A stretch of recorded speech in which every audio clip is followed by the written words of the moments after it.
بے انتہا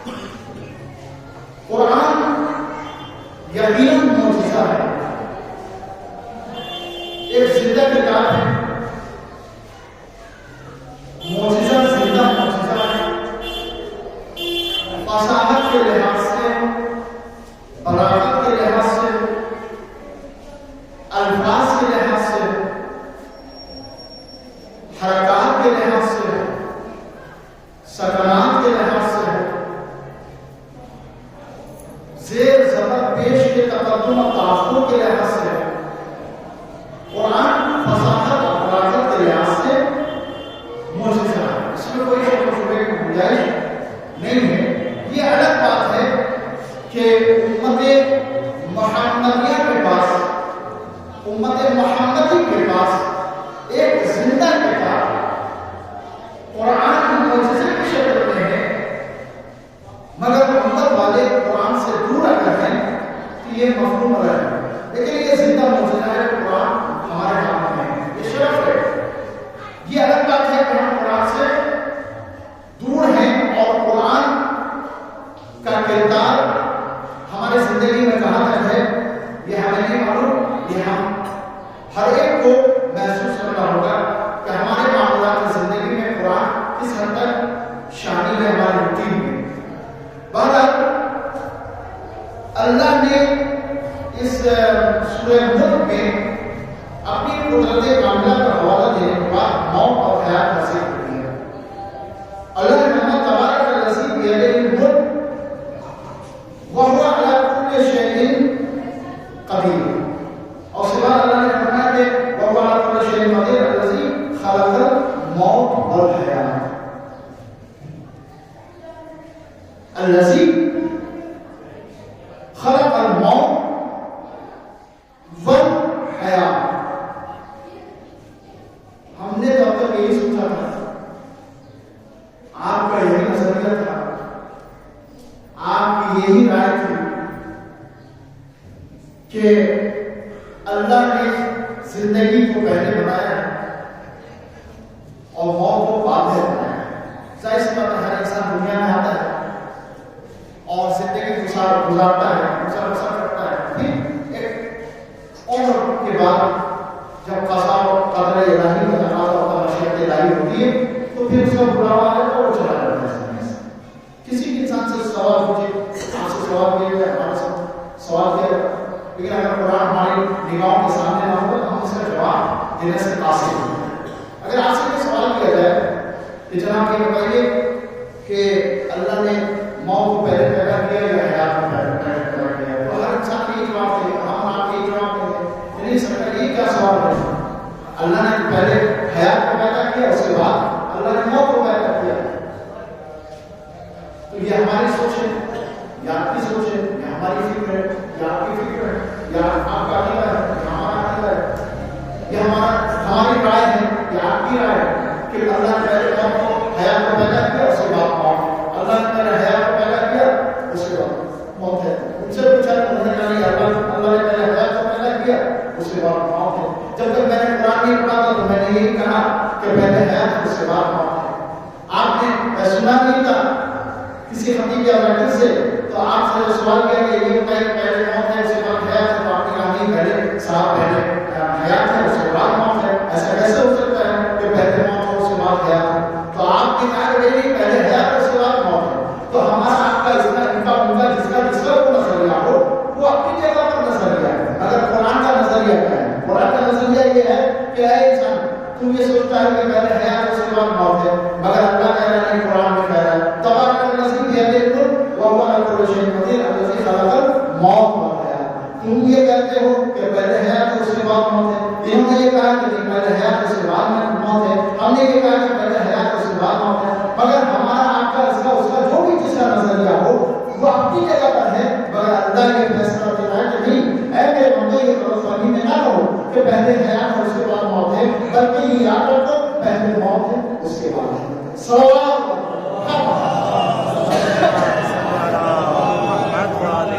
قرآن ہے نا، قرآن میں اللہ نے کہا کہ نہیں پہلے موت ہے اس کے بعد حیات ہے. تو آپ کس کی بات مانیں گے؟ اللہ کی بات مانیں گے، رسول کی بات مانیں گے، قرآن کی بات مانیں گے؟ تو آپ اپنے نظریے پہ قائل رکھیں، آپ اپنے نظریے پہ اکتفا کریں. نہیں، ہمارا کوئی اپنا نظریہ نہیں ہے. جو کچھ قرآن میں ہے اسی کو ہم مانیں گے. تو قرآن کا نہیں، پہلے موت ہے، پہلے موت ہے اور اس کے بعد حیات ہے. تو رسول اللہ سے پوچھے، رسول اللہ آپ نے پہلے موت ہے اس کے بعد دنیا کو کہہ رہے کہ نہیں، پہلے موت ہے، حیات ہے اس کے بعد موت ہے.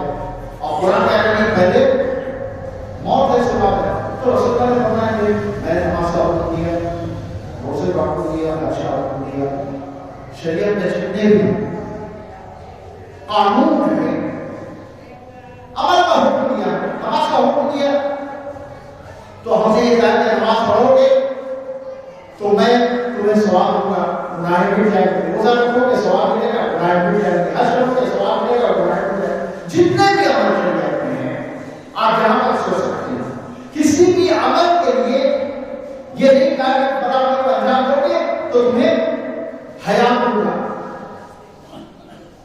کسی بھی عمل، نماز کو یہ حکم دیا گیا تو یہ نہیں کہا کہ نماز پڑھو گے تو تمہیں زندگی ملے گی۔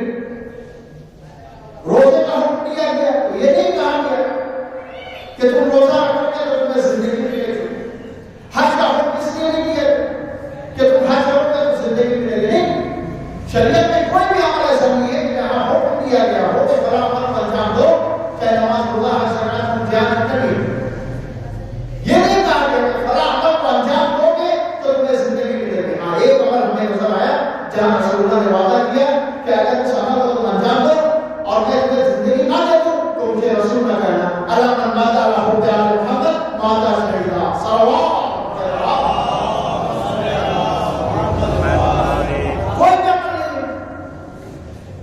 ہاں ایک عمل ہے جہاں رسول اللہ نے فرمایا اللہ من مات علی حب آل محمد، اللہ من مات۔ قرآن کیا کہہ رہے ہیں؟ خلق الموت والحیات، پہلے موت ہے اس کے بعد حیات ہے، اور حدیث میں کیا کہا جا رہا ہے؟ اللہ من ماتا، جو جسے موت آئے، اللہ حب آل محمد، اللہ اکبر، اللہ من ماتا اللہ حب آل محمد، جو اہل بیت اور آل محمد کی محبت میں جسے موت آئے، ماتا شہیدہ، وہ شہید ہوتا ہے، اس کا مطلب ہے کہ پہلے موت ہے اس کے بعد حیات ہے۔ جو اہل بیت کی محبت میں مر جائے وہ شہید ہوتا ہے، اور شہید مردہ نہیں ہوتا، اسے موت نہیں آتی بلکہ وہ زندہ ہوتا ہے۔ صلوات علیہ محمد۔ اب یہ تمہید تھی، یہ تمام باتیں ایک مقدمہ تھا۔ اب آئیے میں آپ کی خدمت میں روایت سنا، اور اس روایت کے لیے میں نے کوشش کی ہے کہ یہ روایت آپ کی خدمت میں بیان کر دیا جائے۔ یہ آپ نے سنا کہ تلقین میں جو مردے کو دکھایا جاتا ہے تلقین میں، تو تلقین کا سنتے تمام چیزیں، اور علماء سے ہم نے سنا، مطالعہ کیا تو ہمیں پتہ چلا کہ قبر میں سوالات ہوتے ہیں۔ ایک نئی روایت جو ہے میں آپ کے خدمت میں ریفرنس کے ذریعے آپ کے حوالے کرنا چاہتا ہوں۔ تو قبر میں عقیدے کے متعلق سوال، عقیدے کے متعلق سوال کیا جاتا ہے، عقیدے کا تعلق دل سے ہوتا ہے، عمل کے متعلق سوال نہیں کیا جاتا، یہ تو ٹھیک ہے، سوال کیا جاتا ہے، حساب کتاب نہیں ہوتا۔ تو تلقین میں آپ کیا پڑھتے ہیں؟ تلقین میں یہ پڑھا جاتا ہے کہ قبر میں ایک شخص جاتا ہے اور مجھے شامل پڑتا ہے، اور اس کے بعد اسے یا فلاں ابن فلاں یا فلاں ابن فلاں سے ہلایا جاتا ہے۔ یہ بہت ہی اہم مرحلہ ہوتا ہے قبر میں، جو تلقین کا مرحلہ۔ اس لیے حدیث میں آیا ہے کہ جب کہ رات کو سوتے وقت بستر پہ جاؤ تو ائمہ علیہ السلام کے نام کو دہراؤ، اس کا ذکر کرو، اور اس کے بعد سونا۔ ایسا اگر انسان کوئی کرتا ہے، روزانہ سوتے وقت بستر پہ جاتا ہے، ائمہ کے نام کو یاد کرتا ہے، تو حدیث میں آیا ہے کہ مستحب ہے کہ سونے سے پہلے ائمہ کے نام کو دہرایا جائے۔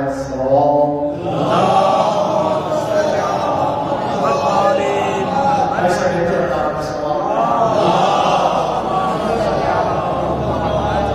مستحب ہے روزانہ جب آپ بستر پہ جائیں تو ائمہ السلام کے نام کو اپنے زبان پر ذکر کریں، سبحان، یہ مستحب ہے۔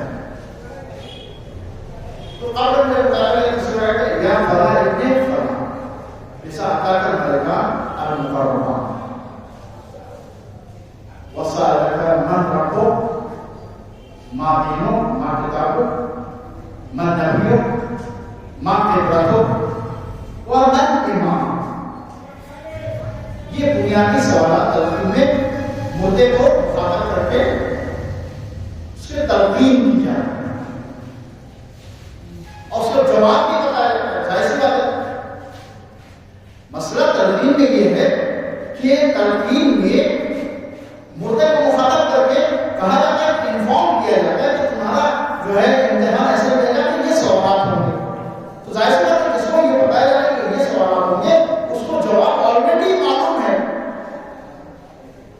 معلوم ہے کہ ہمیں معلوم ہے، تو قابل میں نکالنے کے بعد اس کو انفارم کرتے ہیں کہ یا فلاں ابن فلاں ایسا آتا ہے کہ ملائکہ مقربان دو فرشتے آئیں گے اس سے سوال کریں گے میں نبی ہوں. یہ سوالات ہوں گے تو سوالات بتائے جاتے ہیں مگر سوال کے ساتھ ساتھ جواب بھی بتایا جاتا ہے. سوال سوال کے ساتھ جواب بتانا، اس کا جواب آلریڈی معلوم ہے. یہ جواب کیوں بتاتے ہیں؟ جواب بھی بتایا جاتا ہے تاکہ پھر دوہرایا جائے، ریپیٹ کرایا جائے. اس کو یاد تو ہے مگر یہ آخری مرحلہ ہے، یہاں جواب آپ ریپیٹ کر لو اور یاد کر لو. ملائکہ آئیں گے یہ سوال کریں گے اس کا جواب یہ ہوگا. تو جواب معلوم ہے مگر ریپیٹ کرایا جاتا ہے تاکہ یاد رہے انسان کو جواب دینا ہے. اور یہ ایک معمولی مرحلہ نہیں ہوتا کہ قبر میں ملائکہ جب سوال کریں گے تو آپ ایسا ہے کہ جیسے ہم آپ بات کر رہے ہوں، ملائکہ نے سوال کیا کہ جواب دے دیا. سوال پڑے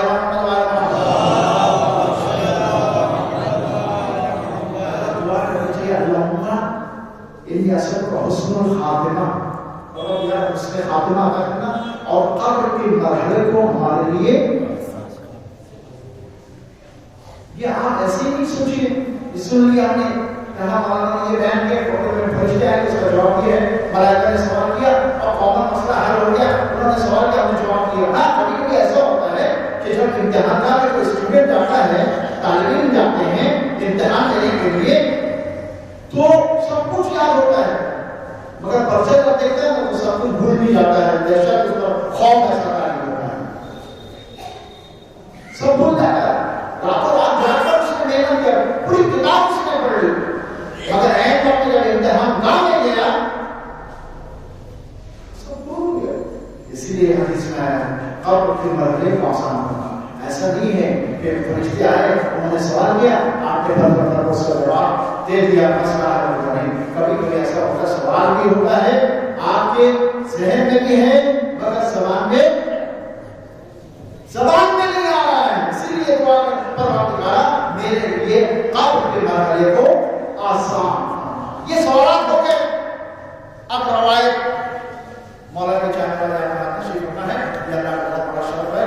الحمدللہ الذی جعلنا من المرسلین بولایت امیر المؤمنین علی ابن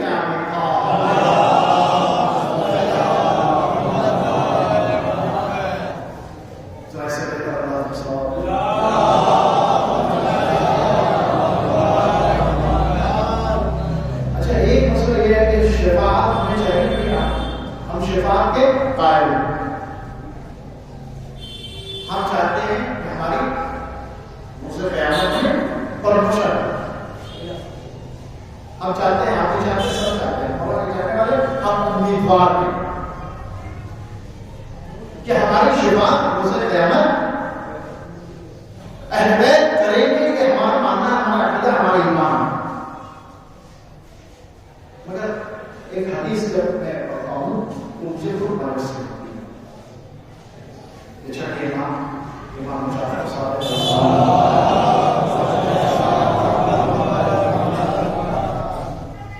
ابھی آپ نے نماز پڑھی کہ اللہ کی توفیق ہے. آپ نماز سے پابند ہوتے ہیں کہ اللہ کی طرف سے بہت بڑی توفیق ہے. آپ اوقات نماز میں نماز کی پابندی کرتے ہیں یہ اللہ کی طرف سے بہت بڑی توفیق ہے. ہم شفاعت کے امیدوار ہیں. اہل بیت علیہ السلام ہمارا پروموشن قیامت میں کریں گے. لیکن چھٹے امام نے فرمایا لا تنام شفاعتنا من استخف بالصلاة. اللہ لا تنالوا شفاعتنا من استحق الصلاة. آپ میرے قابل احترام، آپ ہم سب جو ہے اہل بیت کے فیملی میں سے ایک ہی فیملی کا نام ہے اہل بیت سے نہیں ہے الحمدللہ. اور چھٹے ماہ میں جگہ کہ روز قیامت وہ ہماری شفاعت کا مستحق نہیں ہو سکتا جو نماز کو ہلکا سمجھتا ہے. روز قیامت ہماری شفاعت کا مستحق نہیں ہوگا جو نماز کو ہلکا سمجھتا ہو. حدیث میں چھٹے امام نے یہ جملہ ارشاد نہیں فرمایا لا تنالوا شفاعتنا من ترک الصلاۃ. روز قیامت ہماری شفاعت کا مستحق وہ نہیں ہوگا جو نماز کو ترک کرتا ہو. تارک الصلاۃ کا ذکر اس حدیث میں نہیں ہے. چھٹے امام تارک الصلاۃ کا ذکر نہیں کر رہے ہیں. چھٹے امام تارک الصلاۃ کے متعلق یہ نہیں فرما رہے ہیں کہ جو تارک الصلاۃ ہے روز قیامت وہ ہماری شفاعت کا مستحق نہیں ہوگا. نہیں ہرگز تارک الصلاۃ کا ذکر نہیں ہے بلکہ چھٹے امام فرما رہے ہیں لا تنالوا شفاعتنا من استحق الصلاۃ. تارک الصلاۃ نہیں ہے بلکہ استحق الصلاۃ وہ روز قیامت ہماری شفاعت کا مستحق نہیں ہوگا جو نماز کو سبق سمجھتا ہو، جو نماز کو ہلکا سمجھتا ہو. صلوات پڑھے محمد وآل. حدیث کا ترجمہ تو آپ نے سن لیا. آپ کے مفہوم میں کیا ذہن میں آپ کے آیا، آپ اس نتیجے تک پہنچے مجھے نہیں معلوم، مگر یہاں وضاحت کی ضرورت ہے. چھٹے امام نے فرمایا روز قیامت میری شفاعت کا، ہماری شفاعت کا، ہم محمد و آل محمد کی شفاعت کا مستحق وہ نہیں ہوگا جو نماز کو ہلکا سمجھتا ہے. یہ ہلکا سمجھنے کا مطلب کیا ہے؟ ہلکا سمجھنے کا مطلب یہ ہے کہ نماز کا ٹائم ہو گیا، آپ کو کئی ضروری کام سے جانا ہے. نماز کا ٹائم ہو گیا، آپ مسجد کے پاس سے گزر رہے ہیں. نماز کا ٹائم ہو گیا، آپ کے پاس کوئی کام نہیں ہو. نماز کا ٹائم ہو گیا، مؤذن کی اذان آپ کے کام تک پہنچی. خدا کی قسم یہ بتائیے کہ آپ کے ایمان کا تقاضا کیا ہے؟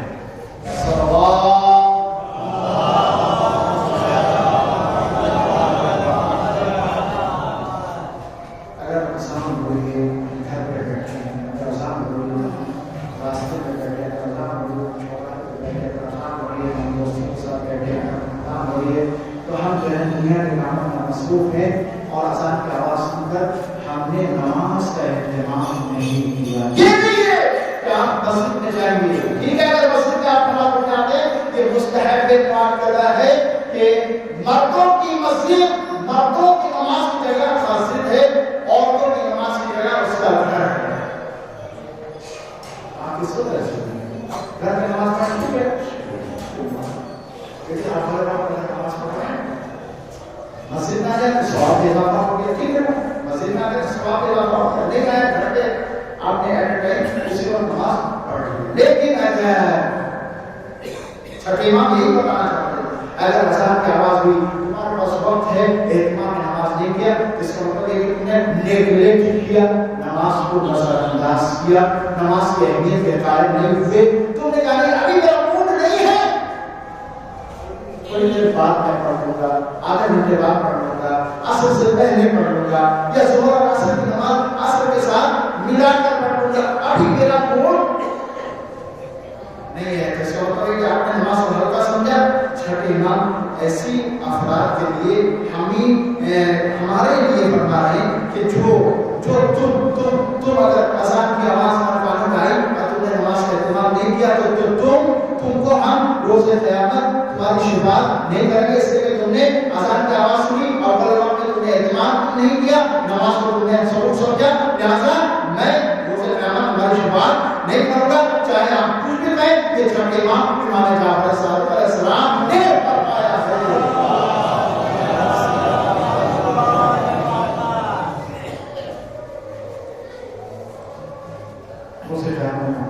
ہم شفاعت کے امیدوار ہیں، ہم چاہتے ہیں کہ روز قیامت ہماری شفاعت کیسے سمجھیں گے؟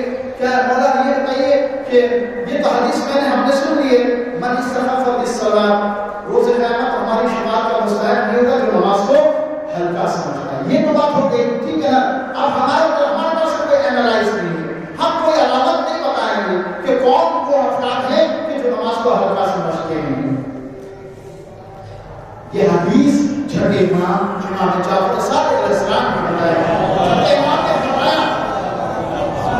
چھٹے امام نے فرمایا کہ نماز کو ہلکا سمجھنے والے کون ہیں؟ تو لہٰذا ایک حدیث میں پڑھ کر آواز دی، یہ حدیث سنیے گا، میں اینالائز نہیں کر رہا ہوں، میں اپنے آپ کو اس حدیث کے دائرے میں سننے میں شامل کرتا ہوں، میں اپنے نفس کو اس حدیث کے سننے میں شامل کرتا ہوں۔ یقیناً صرف مخاطبین آپ سامعین ہمارے مومنین کرام ہیں، میری نگاہ صرف یہ نہیں ہے، میرے مورد نظر میری توجہ اس بات پر نہیں ہے کہ میں یہاں بیٹھ کر آپ کو خطبہ دے رہا ہوں یا حدیث پڑھ رہا ہوں، آپ ہیں، آپ کے لیے یہ پیغام ہے، میں بھی اپنے آپ کو شامل کر رہا ہوں۔ ٹھیک ہے، آپ نے فرمایا امتحن شیعتنا عند مواقیت الصلاۃ۔ بس یہ سوچ رہا ہے خدا کا قسم بہت بڑا مسئلہ ہے۔ کیا مولا نحن شیعتوں کو مولانا نے بتایا، ایک محب ایک چاہنے والا آیا مولا کے خدمت میں چھٹے امام کے، تو کہا کہ نحن شیعتوں کو، مولا ہم آپ کے شیعہ ہیں۔ تو چھٹے امام نے فرمایا کہ یہ جواب بہت عجیب ہوتا ہے، مولا نے ایسا جواب دیا، اس لیے گہرائی میں جانے کی ضرورت ہے۔ تو مولا نے فرمایا لا تقل شیعتنا، یہ مت کرو کہ تم ہمارے شیعہ ہو۔ اب مولا کیا کہیں گے؟ کہا کہ لا تقل شیعتنا قل محبینا، شیعہ نہ کہو بلکہ یہ کہو کہ ہم آپ کے چاہنے والے ہیں۔ صلوات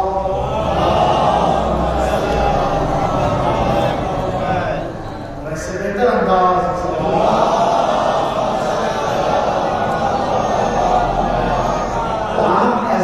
گرامی، میرے بزرگوں، میرے عزیزوں، میرے بھائیوں، میرے دوستوں، آپ نے اندازہ لگایا کہ شیعہ کسے کہتے ہیں۔ چھٹے امام نے فرمایا امتحن، اگر تمہیں آزمانا ہے، پرکھنا ہے، سمجھنا ہے، امتحن شیعتنا عند مواقیت الصلاۃ، اگر تمہیں آزمانا ہے کہ ہمارے شیعہ کون ہیں تو ہمارے شیعوں کو آزماؤ اوقات نماز میں، نماز کے ٹائم پہ نماز پڑھو۔ اگر وہ اوقات نماز میں نماز کی پابندی کرتے ہیں تو وہ ہمارے شیعہ ہیں، اگر پابندی نہیں کرتے ہیں تو شیعہ نہیں ہے، چاہنے والا بھی۔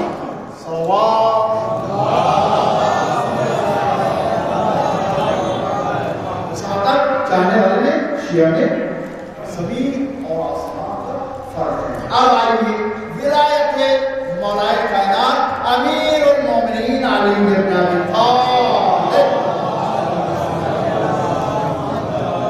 قبر میں جائیں گے، ہم کو جانا ہے، قبر میں سوالات تمام چیزوں کے آخر روایت اس وقت مسائل، یہ روایت سنیں۔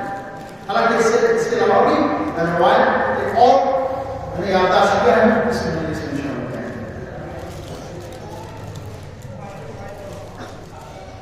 رویا یہ روایت پر بہت جگہ تک مجلس کا مقصد یہ ہے۔ رویا انل امام ابی عبداللہ الجعفر الصادق علیہ السلام صلوات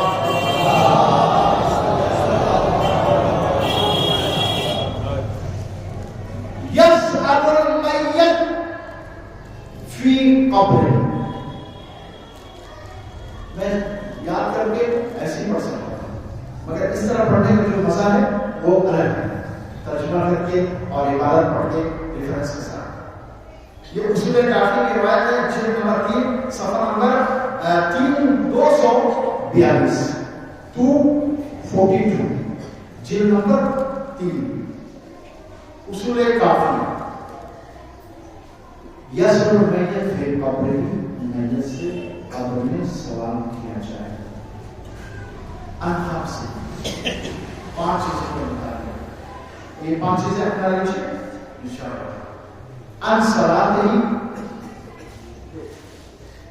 ان زکاتہ، ان حجہ، وان صیامہ، وان ولایتنا اہل البیت۔ قبر میں عقیدے کے متعلق جو سوال ہوگا وہ تمام ایک الگ پرچہ ہے، بہت سارے سبجیکٹ ہوتے ہیں نا، وہ ایک سبجیکٹ ہوگا، یہ بھی ایک سبجیکٹ ہے۔ میت سے قبر میں 5 چیزوں کے متعلق سوال دیا ہے۔ نماز کے متعلق، تم نمازی تھے ہیں۔ زکات کے متعلق، تم زکات انہیں ادا کیا تھا نہیں۔ وہ حج بھی تم نے حج ادا کیا یا نہیں کیا۔ وہ صیام بھی تم نے روزہ رکھا کیا، روزہ رکھتے کیا۔ اب حج کے متعلق بہت سارے افراد کنفیوژن میں مبتلا ہیں۔ یہ مسئلہ میں سلجھانا چاہتا ہوں۔ اگر آپ کو برا لگے، اگر برا لگے تو آپ مجھ سے ڈائریکٹ سوال کیجیے۔ حج واجب ہے، حج واجب ہے اور زیارتیں مستحب ہیں۔ اب یہ کیا بات آپ کر سکتے، زیارت نہ کریں، حج واجب ہے کیا زیارت؟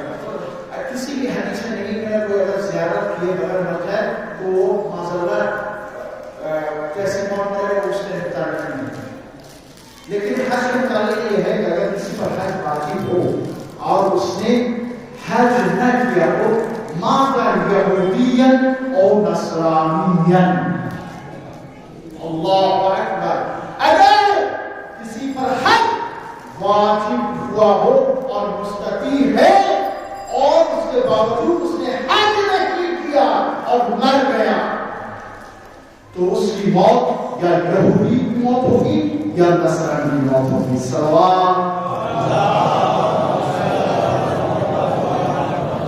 ولایتنا اہل بیت، 5 چیزوں کو متعلق قبر میں سوال ہوگا، نماز، روزہ، حج، زکات۔ ہم اہل بیت کی ولایت، اگر نمازی تھا، روزہ رکھتا تھا، حج کرتا تھا اور ولایت کا بھی ماننے والا، جب کوئی نمازی قبر میں جائے گا، روزہ دار جائے گا، حج کرنے والا جائے گا اور زکات دینے والا جائے گا، قبر میں جانے کے بعد کیا وحشت قبر ہوگی، آپ کو ڈر لگے گا۔ تو روایت میں آیا ہے کہ نمازی کی نماز نور کی شکل میں مجسم ہو کر اس کے دائیں جانے پائے گا۔ نمازی کی نماز نور کی شکل میں مجسم ہو کر دائیں جانے پائے گا۔ نماز زکات دینے والے کی زکات نور کی شکل میں مجسم ہو کر سے بائیں جانے پائے گا۔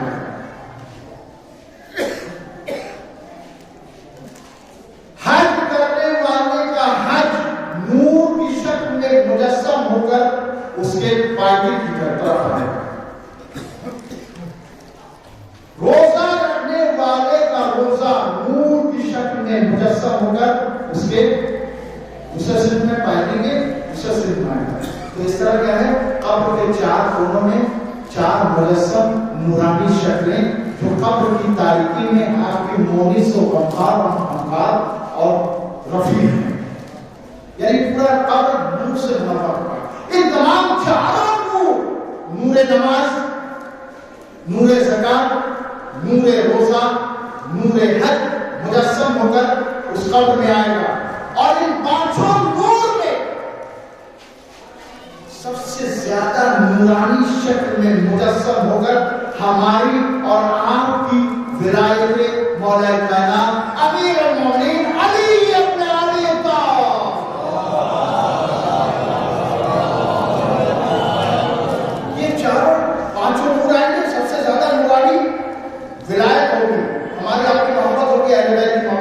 یہ جو نور محبت ہے نا، یہ نور کی شکل میں مجسم ہوتا ہے قبر میں آئے گا، جو بہت نورانی ہوگا.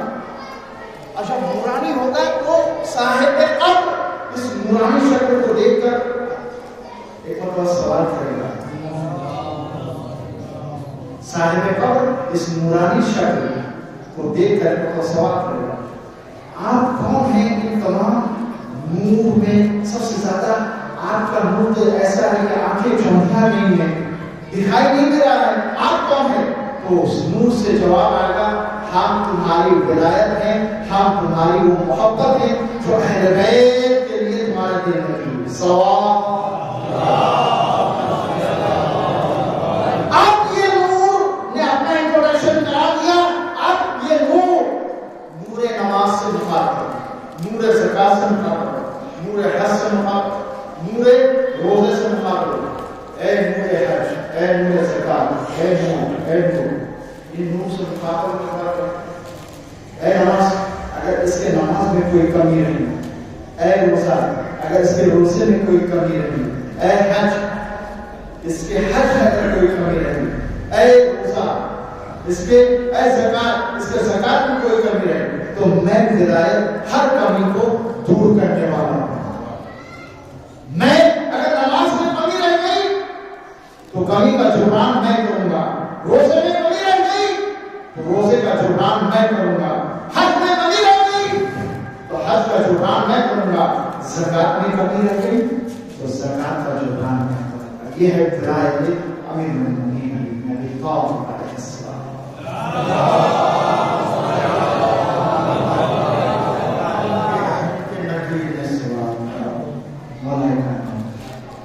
قبر ملائکہ من ربو اللہ ربی، من مالو، من دینو الاسلام دینو، من کتابو القرآن کتابی، من کتابو کافر کتابی، من امامو تمہارے امام کون ہے؟ ایک مرتبہ سے علی امامی اور حسن امامی اور حسین امامی. جیسے حسین کا نام آئے نا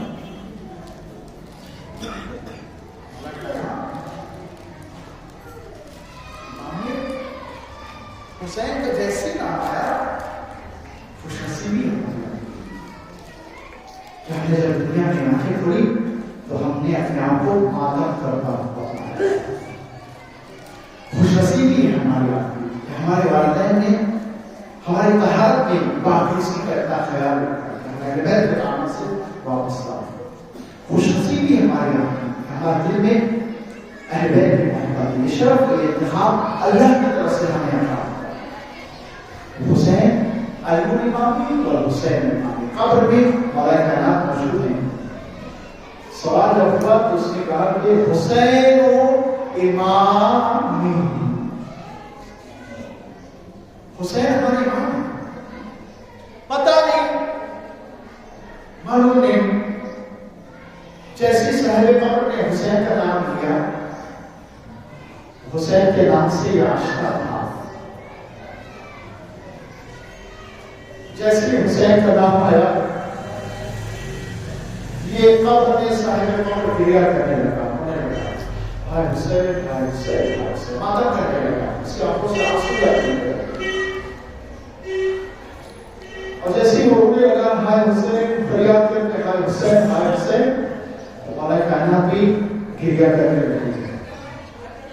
ممکن نقیب بھی گریا کرنے لگے. مطلب مولا کائنات نے ممکن نقیب کو مخاطب کیا، اے ممکن نقیب یہ میرے حسین کا سردار ہے، یہ میرے حسین کا ماتمدار ہے، اس سے سوال نہ کرنا، یہ میرے حسین کا ماتمدار ہے. اس طرح مجلس میں پہلی شرط جس والا کا سلسلہ جاری ہوتا ہے اور جب حسین کا نام آتا ہے تو اس طرح مجلس وفا حسین کا رول. کیوں آخر مجھے نہیں معلوم، مجھے پتہ نہیں ہے آپ کا احساس کیا کرنا ہے، آپ کی فکر کہاں تک ہے، آپ کہاں تک سوچتے ہیں، مگر مجھے اتنا ضرور پتا ہے کہ اس نے نام تو لیا، مسائل نہیں پڑے. حسین کو ان کے نبی نے سوال کیا، میں کے نام پر اس نے علی امامی اور حسن امامی اور حسین کا نام آیا اور وہ رونے لگا. آپ کو رونے کے لیے کتنے مسائل کی ضرورت ہوتی ہے مجھے نہیں معلوم، مگر مجھے اتنا ضرور معلوم ہے کہ سید الشہداء نے یہ بیان کیا ہے آخری وقت میں اور اپنے تمام خطبات میں مرنے سے پہلے، شہادت سے پہلے سید الشہداء نے ایک جملہ ارشاد فرمایا.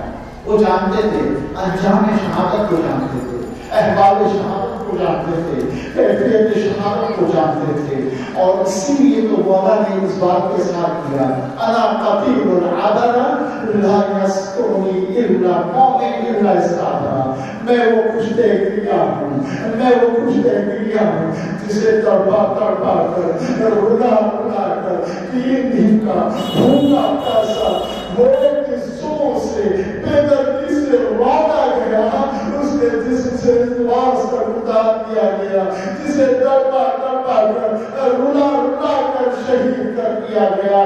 میرا نام جب چاہنے والوں کے سامنے آئے گا تو پھر مسائل پڑھنے کی ضرورت نہیں ہے.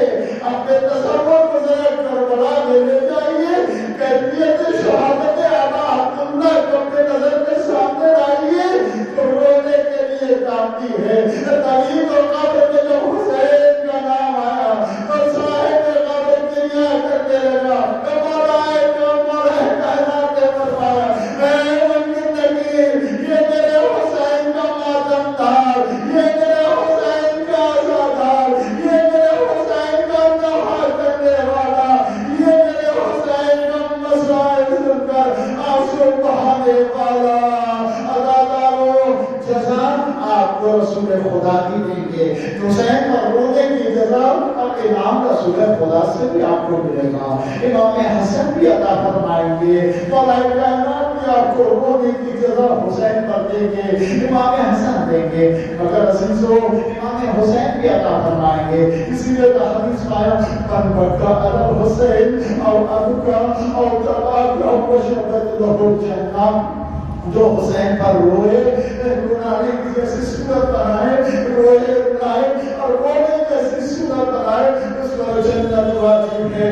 یقیناً امام حسن بھی آپ کو جزا دیں گے، رسول خدا بھی دیں گے، مولا کائنات بھی دیں گے، امام حسین بھی دیں گے. مگر عزیزو، امام حسن نے مادر گرامی فاطمہ الزہرا سے سوال کیا، مادر گرامی آپ حسین پر رونے والے کو انعام کیا دیجیے گا، جزا کیا ملے گا؟ ایک بار رسول خدا نے فرمایا بیٹی فاطمہ تم کیا دوگی حسین کے عزاداروں کو، حسین پر رونے والوں کو؟ مولا کائنات نے پوچھا اے بنت رسول آپ بتا دیجیے حسین کے رونے والوں کو آپ کیا دیجیے گا؟ عزیزو، ایک جملہ کہا فاطمہ الزہرا نے، کیا جواب دیا؟ آپ کا دل رس جائے گا. فاطمہ الزہرا نے ایک جواب دیا، رونے کے لیے کافی ہے نام حسین. ایک مرتبہ شہزادی نے کہا رسول خدا کو مخاطب کرتے ہوئے، علی مرتضیٰ کو مخاطب کرتے ہوئے، امام حسن کو مخاطب کرتے ہوئے، امام حسین کو مخاطب کرتے ہوئے، ایک مرتبہ شہزادی نے فرمایا جو میرے حسین کا ماتمدار ہوگا نا، جو میرے حسین کا عزادار ہوگا نا، جو میرے حسین کا نوحہ کرنے والا ہوگا نا، جو میرا حسین کا علم اٹھانے والا، تابوت اٹھانے والا ہوگا نا، جو میرا حسین کے مجلس بابا کرنے والا ہوگا نا، جو میرے حسین کے مجلس کا اہتمام کرنے والا ہوگا. عزاداروں شہزادی نے جو سوال کیا تو جواب یہ دیا کہ میں اپنے سر کے تاروں کو کھول کر ترے جنت پر بیٹھ جاؤں گی تب تک حسین کا ایک ایک عزادار، حسین کا ایک ایک ماتمدار جنت میں نہ جائے گا، میں جنت میں نہ جاؤں گی.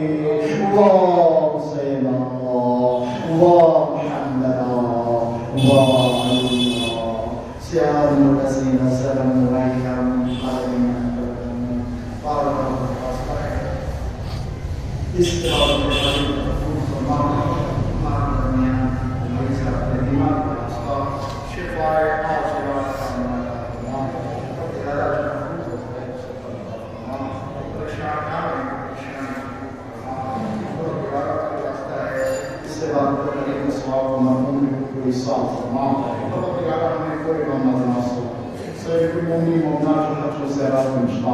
توفیق زیارت کا فرما، اسلام کی عزت و بلندی و شرف کا فرما، دشمنان اسلام بالخصوص امریکہ اسرائیل کو ذلیل و خوار فرما، فتح کرنے والے یوسف زہرا امام اسماعیل کے ظہور میں تعجیل فرما، ہم سب ان کے ناصر و عوام میں شمار فرما، ربنا تقبل منا انك انت السميع العليم، اقرأ سورہ حمد مرتبہ سورہ اخلاص کی تلاوت فرما کر مرحوم ظفر حسنین ابن یاد علی مرحوم کی روح کو ایصال ثواب فرما دے۔ بسم اللہ الرحمن الرحیم، الحمد لله رب العالمين الرحمن الرحيم مالك يوم الدين إياك نعبد وإياك نستعين اهدنا الصراط المستقيم صراط الذين أنعمت عليهم غير المغضوب عليهم ولا الضالين.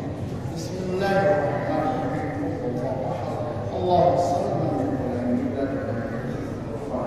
بسم الله الرحمن الرحيم، الله أعلم الصلاة